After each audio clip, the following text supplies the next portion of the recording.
Damos a conocer que durante los primeros años de la administración de Claudia Sheinbaum habrá una inversión importante en el C5 capitalino. Así se anunció el día de hoy y Eric Pinto nos tiene el reporte detallado. Acompáñenos. El Centro de Comando, Control, Cómputo, Comunicaciones y Contacto Ciudadano de la Ciudad de México está en terapia intensiva.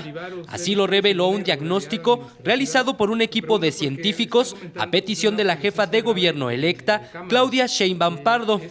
El estudio, encabezado por Jesús Ignacio Chapela, director del Centro Geo, dio a conocer que más de 6,400 cámaras de videovigilancia en la capital mexicana se encuentran en estado obsoleto.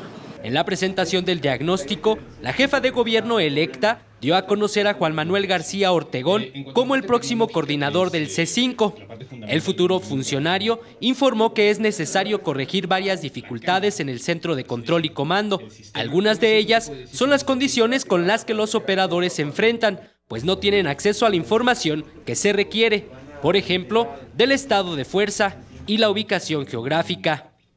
Y después están situaciones de más largo plazo, como lo que le hemos llamado la transición del actual Centro de Comando y Control a un auténtico centro integral de operación para la ciudad, donde me parece que la palabra clave en este punto es convergencia.